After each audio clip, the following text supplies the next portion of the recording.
Best character artist అనఫిషియల్గా కూడా ప్రైవేట్గా ఇచ్చారు. వాటికి వెళ్ళాల్సి వచ్చింది ఈ ఎన్టీఆర్ వల్ల. ఎన్టీఆర్ నా క్యారెక్టర్ ఆయన క్యారెక్టర్ కంటే నా క్యారెక్టర్ ఇష్టం ఆయనకి. ఓకే. మొత్తం నన్ను ఒకసారి ఫోన్ చేసి పిలిచాడు, గురుగారు రండి ఒకసారి ఎడిటింగ్ రూమ్లో ఉన్నారు డైరెక్టర్ను ఈ జూనియర్ ఎన్టీఆర్, ఒక సీన్ చూడండి అన్నాడు. సీన్ నాదే అయింది, తిడుతుంటా ఆయన్ని గట్టిగా తిట్టి రే నా కొడక తిడుతుంటే అది చూసి గట్టిగా ఇక్కడ ముద్దు పెట్టాడు, గట్టిగా వాటేసుకొని ఏం చేశారు సార్, నాకే భయం వేసింది సార్ అన్నాడు. అంత అప్రిషియేట్ చేశాడు. ఓకే. ఆయన అన్నాడు ఈ క్యారెక్టర్ ఎలా ఉంటుందో రియల్ లైఫ్లో కూడా మీరు అలా ఉంటారు, అందుకే మిమ్మల్ని సెలెక్ట్ చేసాం. వేరే వేరే పెద్ద ఆర్టిస్టులు చాలామంది అడిగారు, ఎవరికి ఇవ్వలేదు. సినిమాలో అట్టే ఉంటారు, విడిగా అంతే ఉంటారు కాబట్టి మీకు ఇచ్చా. పూరి అదే అన్నాడు, ఎన్టీఆర్ అదే అన్నాడు. అలా వచ్చింది. దానికి నంది అవార్డు తీసుకోవాలి అవి రాంగ్ రూట్లో.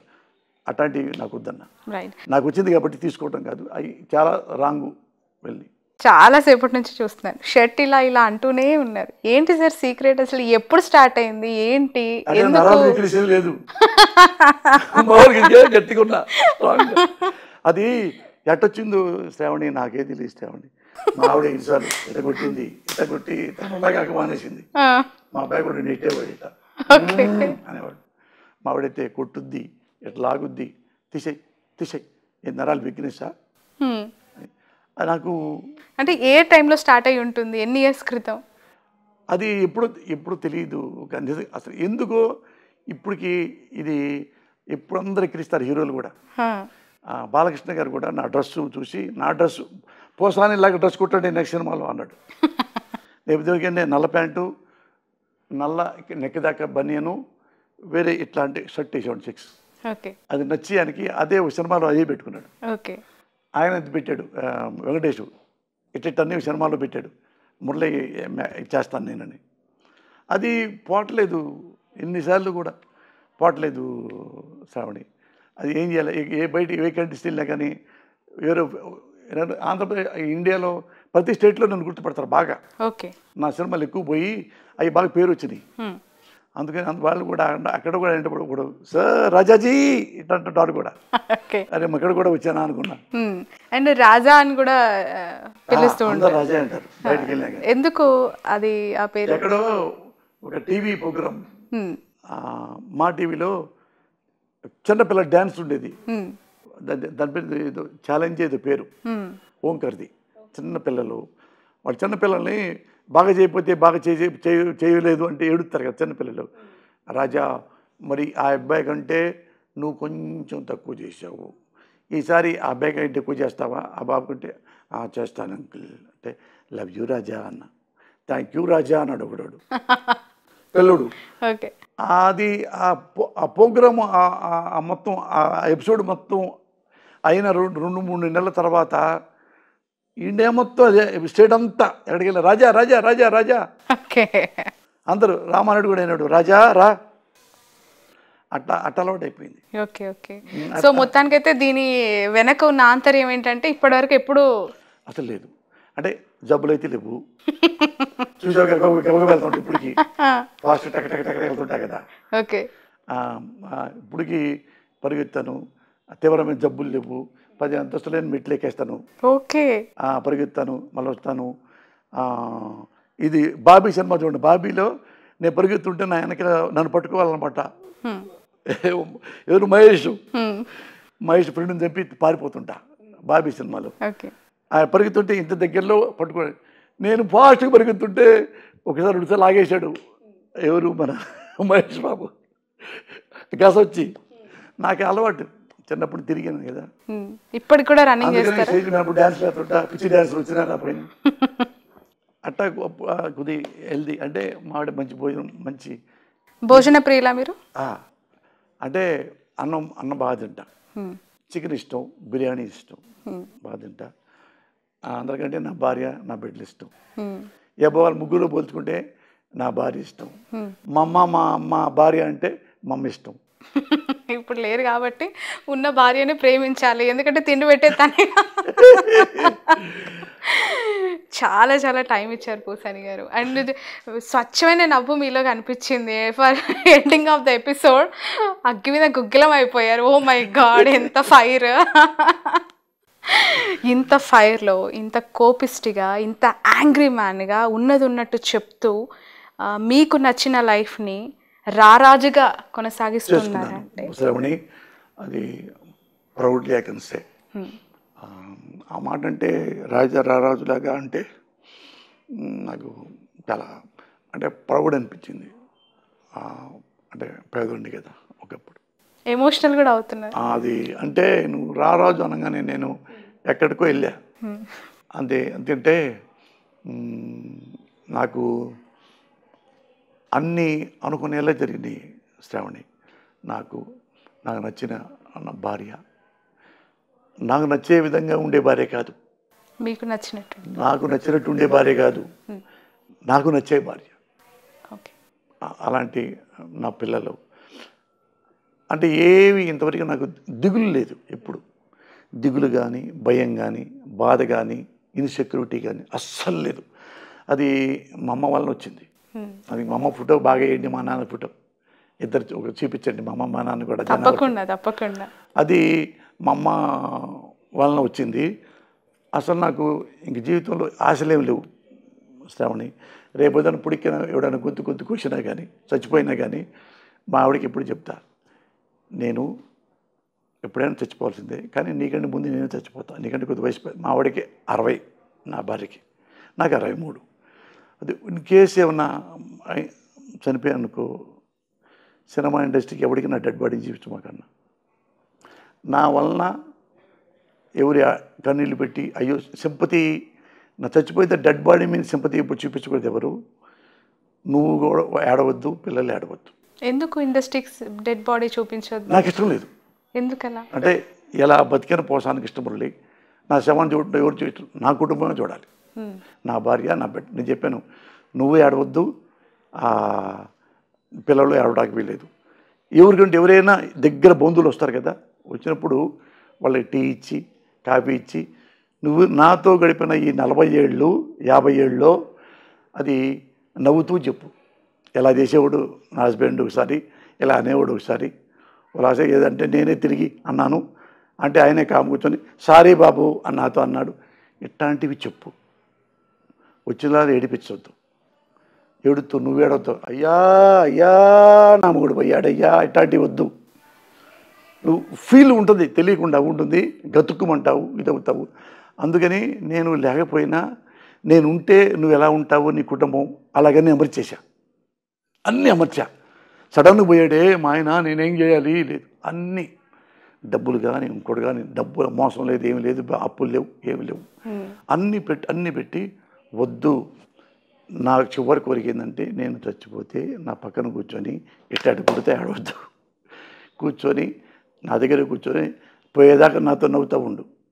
తెలియకుండా నా శవంలో కూడా మనసు ఉంటుందేమో, నీకేం తెలుసు, నా మనసు ఆనందపడుద్దేమో. చచ్చిన తర్వాత తెలియదు కదా మనసు ఉందో లేదో. ఆ మనసే ఆనందపడుద్దేమో, అందుకని ఏడవద్దు, పిల్లల్ని ఏడిపించొద్దు. ఎవడు మక్కి కూర్చున్నా కానీ ఏడవద్దంటేనే లోపల రండి అని పిలువు. ఏడవ్వము అంటే కూర్చోబెట్టి నా ట్రావెలింగ్ వాళ్ళ తెలియని ఉంటాయి కదా, అవి చెబుతూ ఉండు. ఆవిడే అయిపోయింది, ఆడకెళ్ళిపోయింది. తర్వాత ఫోటోలు ఇట్టు మనవి ఉన్నాయి కదా, మన బెడ్రూమ్లో నా ఫోటో నీ ఫోటో పెట్టుకో, ఇప్పుడు పెట్టద్దు. అంటే మీరు చెప్తున్నవి మాట్లాడుతుంటేనే నాకు ఏడుపు వస్తుంది, కన్నీళ్ళు వస్తున్నాయి. కుటుంబానికి సాధ్యమా? మావిడి ప్రిపేర్ చేసి మావిడికే ఇంత డబ్బులు తన పేరు పెట్టేశా, ఆస్తులు. ఒకసారి పిల్లలు కొంతమంది ఎట్టుంటో తెలియదు, ఎడిపోతారో, ఫారిన్ పోవచ్చు, కుడుకుడు పోవచ్చు. నీకు 50 crores, నెలకి నువ్వు 8-9 లక్షలు నెట్ నీకు వస్తుంది నెలకి, ఏమి చేయకపోయినా. అందుకో అన్నీ చెప్పా, అన్నీ నువ్వు మంచి వంట అమ్మాయిని పెట్టుకో, ఇల్లు ఉడ్చే అమ్మాయిని పెట్టుకో, బట్టలు ఉడ్చే అమ్మాయి పెట్టుకో, మంచి డ్రైవర్ని పెట్టుకో, 3 ఇంట్లో పెట్టుకో, ఆడపిల్లల్ని పని చేసుకునేవాళ్ళని. సపోజ్ నువ్వు హాస్పిటల్కి వెళ్ళాలి, వాళ్ళతో కారు ఎక్కువ, హాస్పిటల్కి వెళ్ళి వచ్చేయి. వాళ్ళతో గుడికి వెళ్ళాలి, వాళ్ళని తీసుకెళ్ళిపో. నువ్వు ఏడన్నా సపోజ్ తిరుపతి వెళ్ళాలి, దగ్గర ఉండే పని అమ్మాయిని తీసుకెళ్ళు, ఇద్దరిని, వాళ్ళు కూడా ఇంట్లో ఫ్లైట్లో తీసుకెళ్ళు, ఆడ పెట్టు, నీ రూమ్లో పడుకోబెట్టుకో, వాళ్ళ బిడ్డలాగాక అట్లా ట్రావెల్ చేయి. గుర్తొస్తుంటా కాబట్టి నవ్వుకుంటా ఉండు, అలా చేశాడని చెప్పి ఏడుతున్నావు అనుకో, ఇక నీకు నేను బ్యాడ్ లైఫ్ ఇచ్చినట్టు, వెరీ బ్యాడ్ లైఫ్ నీకు ఇచ్చానట అనమాట. అందుకని ఎప్పుడూ చేసినప్పుడు నవ్వుకుంటూ ఉండు. ఇట్లా ఈ చొక్కా అప్పుడు కొన్నాం కదా మేమిద్దరం అనుకుంటా ఉండు. ఏమో పైకి వెళ్ళిన తర్వాత నా ఆత్మ చూస్తుందేమో. అంటే యాక్సిడెంటల్గా చావు అనేది ఎవరు ముందు ఊహించలేరు, కానీ ఇలా ఈ స్థాయిలో ప్రిపేర్ చేయడం అనేది ఏంటి, అన్ని చావుకు సంబంధించి ఎందుకు, నా భార్యని ఆ కార్యక్రమాలకు సంబంధించి మీ క్రిమేషన్కి సంబంధించి ముందుగానే డిసైడ్ చేయించి మెంటల్గా ప్రిపేర్ చేయించి తీసుకొని మాట్లాడాల్సిన సందర్భాలు ఎందుకు వచ్చాయి అంటారు? అంటే ఆ అవసరాలు ఎందుకు వచ్చాయి అంటే ఎప్పుడైనా ఎవడైనా చావాల్సిందే. ది గ్రేట్ రామానాయుడు కూడా చనిపోయాడుగా, లెజెండరీ. అయితే ఇప్పుడు 60 ఏళ్ళు వచ్చిన తర్వాత ఎన్నాళ్ళు ఎప్పుడు ఏంటో అనేది ఒక్కోసారి మనం చెప్పలేము. నా భార్యకి ఇప్పుడు చెప్పా, ఇంట్లో మాట కబుర్లు పడుకొని కబుర్లు చెప్పుకుంటా అప్పుడు మొదలుపెట్టా. అట్లా చెప్పి చెప్పి చెప్పి ఆమెని లైన్ ఫస్ట్ ఏడ్చింది, తను ఏడ్చింది.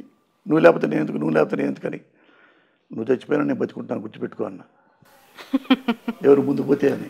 అట్లా నేను ఏజ్ కాబట్టి, నేను ముందు మగాడు కాబట్టి, అందుకని ఆడవను అనేదా తీసుకొచ్చా. అప్పుడు మిగతా కూడా కాఫీ టీలు ఇచ్చి అన్నీ నవ్విస్తూ ఉండండి. లోపల నా మనసు ఉంటుంది, నీకేం తెలుసు, నా మనసు నవ్వుతూ ఉంటుందేమో. అంటే ఒక మరణం అనేది సంభవించినప్పుడు పరామర్శకి వస్తూ ఉంటారు. చివరి చూపు అనేది చాలా ఇంపార్టెంట్. ఎక్కడెక్కడో ఉన్న అమెరికా, ఆస్ట్రేలియా నుంచి కుటుంబ సభ్యులు చూడాలనుకున్న వాళ్ళు అవసరమైతే ఓ 2 రోజులు ఫ్రీజర్లో పెడుతున్న పరిస్థితులు కూడా ఇప్పుడు తప్పట్లేదు, అనివార్యం అయిపోయాయి. అలాంటి పరిస్థితుల్లో పోసాని గారి డెడ్ బాడీని ఇండస్ట్రీకి చూపించొద్దు అంటే ఆగిపోతారా మీ అభిమానులు?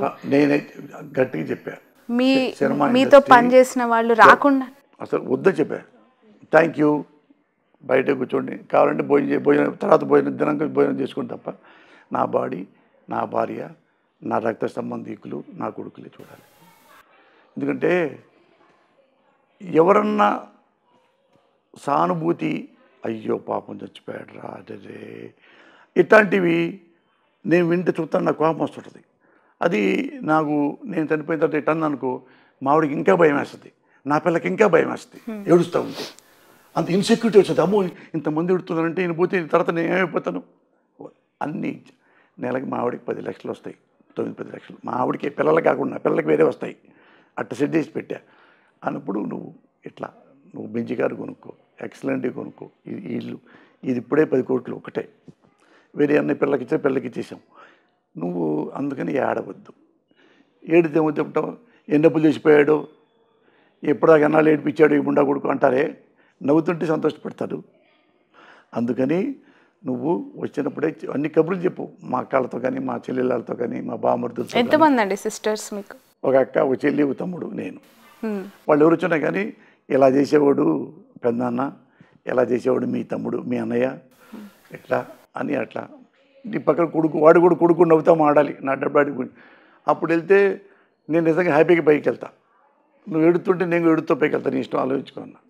చాలా నాళ్ళ తర్వాత అది సరేలే ఏడవలే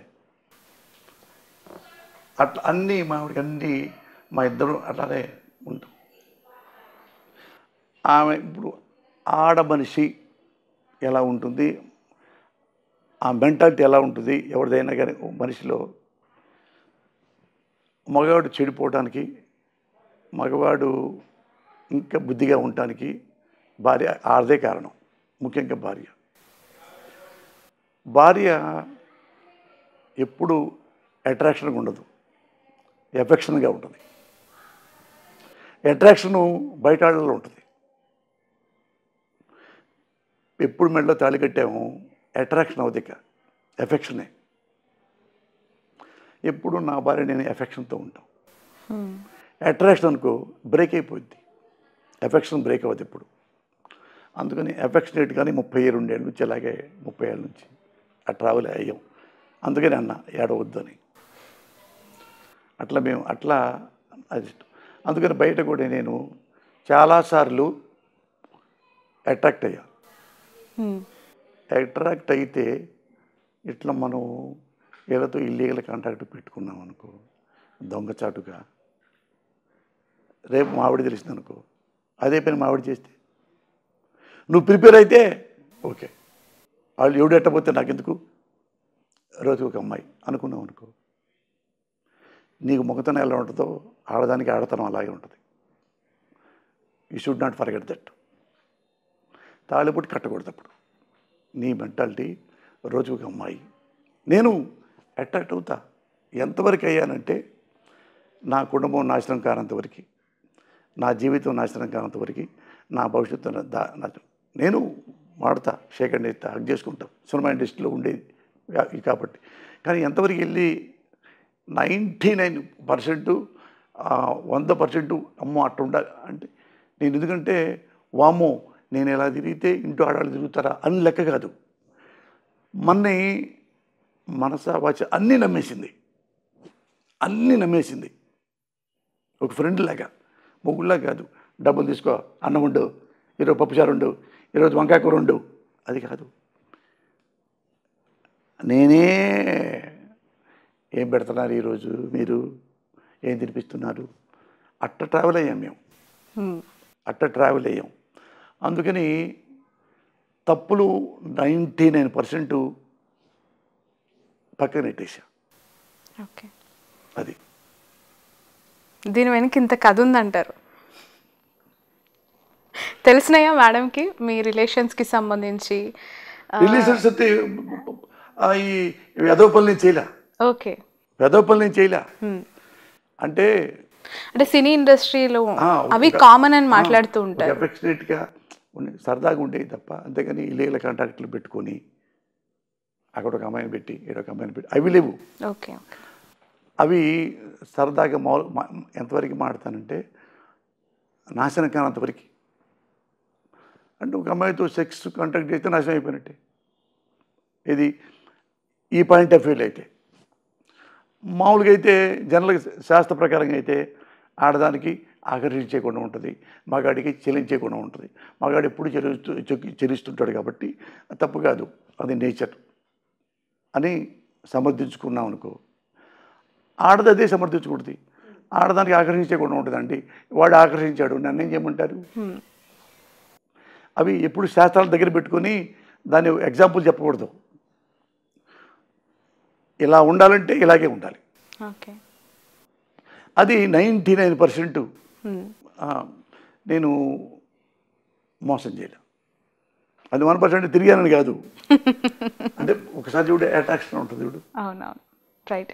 ఇండస్ట్రీలో మీకంటూ సంపాదించుకున్న అభిమానులు, మీ క్యారెక్టర్స్కి అట్రాక్ట్ అయ్యి మిమ్మల్ని ఫేవరెట్ ఆర్టిస్ట్గా అనుకునే వాళ్ళకి ఇకపై సినిమాలు డే బై డే తక్కువైపోతూ ఉన్నాయి.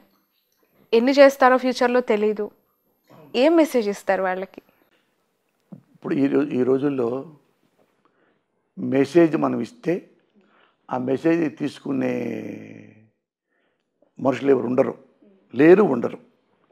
ఏమడుగుతారంటే ఎక్స్పీరియన్స్లు అడుగుతారు. ఎక్కువ సార్ మీరు డబ్బులు ఎలా వసూలు చేస్తారు సార్? ప్రొడ్యూసర్ దగ్గర నుంచి చాలామంది ఎగ్గొడుతుంటారు కదా సార్ కొంతమంది.